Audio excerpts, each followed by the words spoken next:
اليوم عن المرأة سواء كانت مرأة أمنية وعسكرية أو مرأة مدنية، يطول الحديث كون المرأة هي أساس تكوين الخلق منذ بداية الخلق إلى يومنا هذا.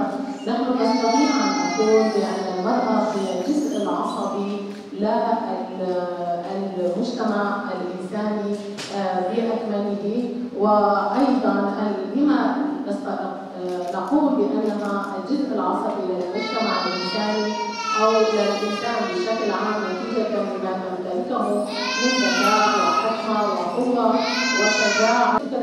الراجح كان موجود عند المرأة وإلى يومنا هذا على مر العصور وأن العمل الاجتماعي للفيدرالية، وأيضا كان لها دور كبير هذا لا ننساه بأنها مثلت شعبها في الاجتماع ما بين الجنسين، يعني المحافظة على التساوي ما بين الجنسين. المرأة السريانية دخلت في عالم التاريخ، واليوم الشعوب تتحدث عن قيادتها وعن قوتها وعن ده ليش ضد الدكتور زمانة حاسبين لهم يعتبروا الدكتور مستشار. طبعا لو هنا أمور ده ليش وقالوا من مثل إنه هتفضل ضمن الدكتور يدور كده ودكتور رابو لابد على أن كل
ولطالما كان للمرأة على مر العصور دورها كأم وزوجة فقط ضمن المجتمع، ورغم ذلك نرى بأن غريزة المقاومة والمدافعة لدى المرأة تبدأ من فكرة الإنجاب ومقاومتها وحمايتها للجنين طوال فترة الحمل.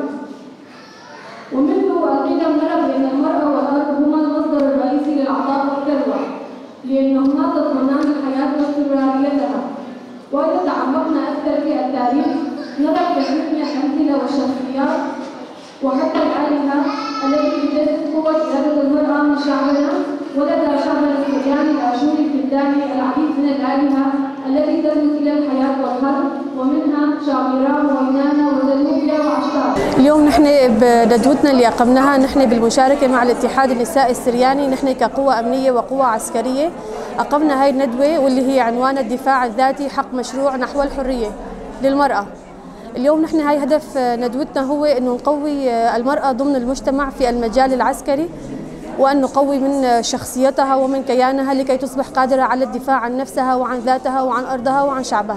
اليوم ضمن ندوتنا سلطنا الضوء على عدة نقاط، وأهمها هو دور المرأة في المجتمع وكيف تطور دورها بعد أن كانت فقط ضمن العادات والتقاليد في المجتمع كربة منزل وتدير الأولاد.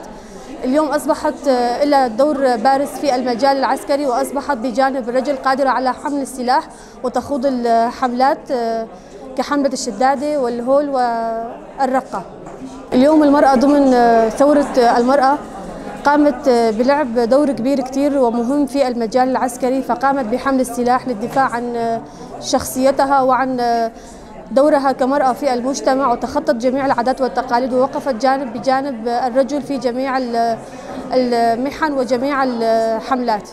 أوجه رسالة لجميع النساء بأن ينضمن إلى القوات العسكرية والقوات الأمنية لكي تقوي من شخصيتها ومن عزيمتها وتكون قادرة على الدفاع عن نفسها وعن أرضها وعن عائلتها. التي استطاعت أن تمثل نفسها كرئاسة مشتركة أيضا في مؤسسات التنظيم، أيضا كانت رئيسة حور ميخائيل حدودها كي يعمل على تأسيس مؤسسات قبل رئيس مجلس بيت نهرين القومي القائد حور ميخائيل الذي دعم المرأة السريانية التي جعل لها الإرادة وقوة أن تقوم المرأة بالدفاع عن نفسها، عن وجودها، عن كيانها، عن شعبها وثقافتها، لأن ليس هناك أي شخص آخر سيقوم بحمايتها أو الدفاع عنها. واليوم إن كنا سنتحدث عن قوات بيت النهرين أو أي امرأة اليوم تحمل السلاح وتدافع عن هويتها وعن شعبها وعن أرضها هنا في مناطق شمال وشرق سوريا، وأصبحت نموذجا للنساء في العالم أجمع من خلال قيامها بتنظيم نفسها وأيضا تنظيم فكرها وقوتها وإرادتها، ومن خلال محاربتها لأعقى قوة إرهابية كداعش لم تستطع دول العالم أجمع الوقوف أمامها باعتادها وعاداتها الكبيرة. هنا النساء في شمال وشرق سوريا من كردها وعربها وسوريانها وأشورها اللواتي دفعنا ليس فقط عن شعب لبنان، دفعنا عن جميع شعوب العالم. هنا أريد فقط إضافة نقطة أخرى. عندما نتحدث عن انضمام اليوم نرى في دول العالم هناك مشروع لخلط النساء في الجيوش العالمية أو خلطها في المجالات السياسية. هذا هو مشروع للانتقاص من كينونة المرأة، للانتقاص من فكر المرأة وإرادتها. اليوم هنا على أرض مناطق شمال وشرق سوريا استطاعت المرأة تمثيل فكرها وإرادتها وتنظيمها هي بنفسها، لكن في هذه الجيوش من يدير هذه النساء؟ هي الذهنية الذكورية. لكن هنا في مناطق شمال وشرق سوريا المرأة هي التي تدير نفسها وتدير شعبها وتدافع عن حريتها وكينونتها. لذلك الشيء الوحيد اليوم الذي يمكن أن نقوم به كنساء وكشعب، سواء كان الشعب السورياني أو الآشوري أو العربي أو الكردي، هو مساعدة ومساندة القوات النسائية والقوات بشكل أجمع. لأننا اليوم إن كنا في شمال وشرق سوريا أو في سوريا أو في منطقة الشرق الأوسط نعاني من الحرب العالمية الثالثة. هذه مؤسسات التنظيم بدأت من الجمعية الثقافية حتى الاتحاد النسائي السرياني الذي كان يعمل بالقطاع من عام 2005 واستطاع أن ينظم نفسه ويعمل